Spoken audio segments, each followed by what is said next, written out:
we chose 9th through 12th online. I thought it was interesting since we always choose the in class, right? Okay. And so it says, meet with a partner in Zoom, record a role play exercise. So receiving feedback. One will be the teacher and receive feedback from the mentor, and then the teacher and the mentor will switch roles. So which one do you want to be first? I'm going to give you the option. Maybe I be the teacher first and you are the leader and give the advice first. Later I can. Okay. Yeah. Okay. And so I'm going to do a stopwatch just like I do in my class. So we don't go over, let's say we won't go over 8 minutes. Okay. So I will be the teacher first and foremost. Let me minimize real quick here. So we just watched an online video. Can you see my screen? Let me know if you can see it. Okay. Oh, so we just watched an online video. It was a virtual teaching. And so I kind of wanted to put this here as a guidance to see how he did in transitions. I did like how he kept asking for thumbs up, thumbs down. Did you understand? Did you not? He gave explicit revision and directions for the Venn diagram, what to do. I felt it was vague when it came to giving students choices. Students seemed like puzzled. They didn't understand what was going on. I also felt he didn't really teach the transitions. Like he didn't have things labeled. Like, here are the steps we're going to do. Here is how it's going to always be. It seemed like he just whipped it up together, put it in place. Again, his topics that he asked for were too vague. It would have been nice to have a checklist. Like, okay, so Venn diagram, you could either choose food, you could either choose animals, you could choose automobiles, you can choose states or cities, nothing. And so students kind of seemed confused. Students didn't want to answer questions. I felt like he kept asking anyone, no one volunteered. And so he would constantly have to request students to answer. Again, though he did include examples, he tried his best to include examples. I didn't get to see how he transitioned. For example, how did he transition from intro to Venn diagram, Venn diagram to the vocabulary review, the vocab to the packet? Like he edited the video in ways that it's like, okay, I didn't get to see what was your transition method. He did practice. He didn't give feedback. I did not get to see the transitions. He modeled how to do a Venn diagram, but he didn't model the transitions of his teaching strategies.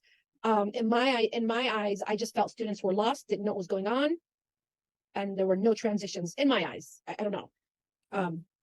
You're going to be the teacher now, so maybe you have different input.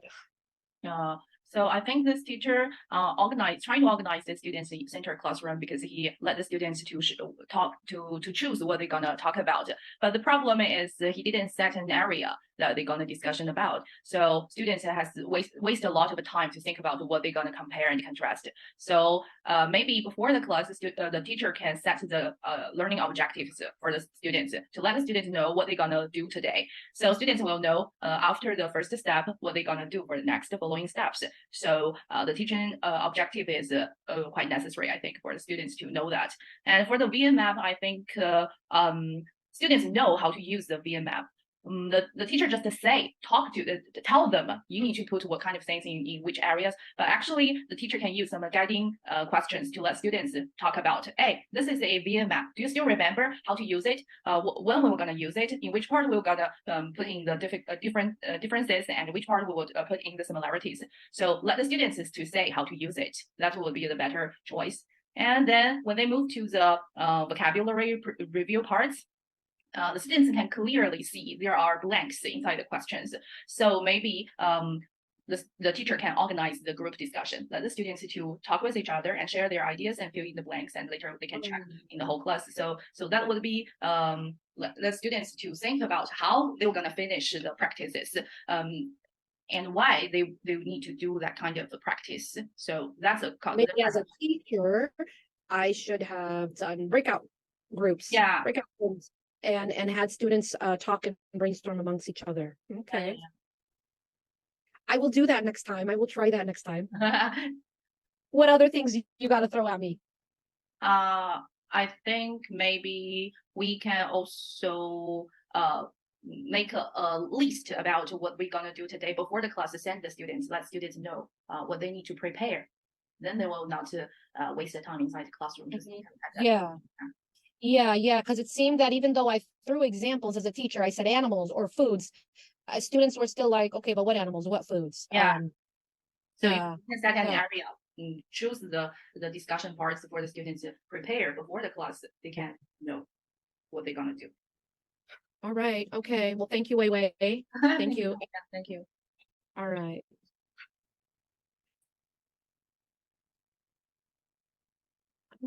I didn't record it. I recorded. I record. Oh, you did. Okay. I recorded. Don't worry. All right. Thank you. I'll send it from the email. Thank you. Okay, so now we're gonna switch the role.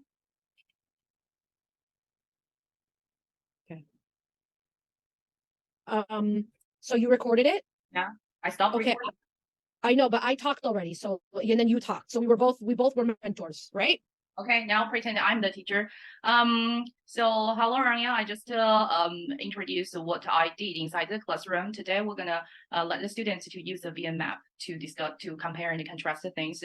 So I let the students look at the map first and let the students to know how to use the VM map. So I let the students to choose what they're gonna compare by themselves. I think that's the student centered. And I also arranged some practices that let the students to use the vocabularies. So because I want the students to improve their the learning strategies about the different kind of topics, so students can improve through these practices. I hope I can hear something from your advice. Okay. So I have pulled up 5 very important ways of teaching transitions to students. And so I'm going to go briefly over them. Even though I thought it was a wonderful lesson, I did not get to see you teaching transitions. I didn't see how you did them. I didn't see why you said they were important. Number 2, you did directly teach the steps that are involved in a lesson, but not transitions. And so it was great to see that you first did a little SEL in the afternoon, in the beginning, and gave thumbs up or thumbs down. It was wonderful to see you switch over to a Venn diagram, but you kind of didn't explain too much. I felt like students were puzzled. They had no idea what to do. They didn't know what to choose. Students were confused. While you did model and demonstrate the expectations of the lesson, I didn't see any modeling or expectations of behaviors. Your lesson was very edited, and so I didn't get to see what your transitions looked like behind the edited versions. So you switched from SEL, how was your weekend, to Venn diagrams, to vocabulary. I didn't get to see what your transitions were. Also, how to practice them. For example, you could have used the really, really nice little Zoom gadgets, like the reactions, where students can raise their hand. You could have applaud someone to praise them, laughed. You could have utilized the whiteboard. I don't know if you could see that. There are so many things that you could have utilized. You could have utilized breakout rooms. Let students talk amongst each other. And if they're wrong, let them learn the hard way. I just felt like the class was so boring, teacher-led.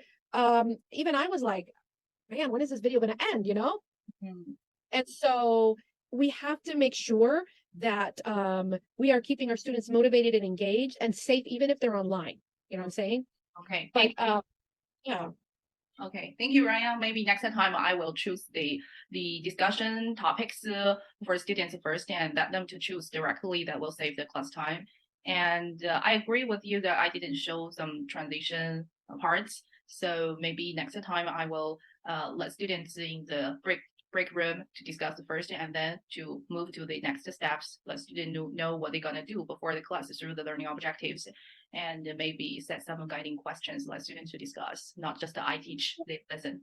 Thank you. We're always learning. I'm learning, you're learning. That's the wonderful thing. Okay, thank you. Yay. So is that okay? We can stop. Yes.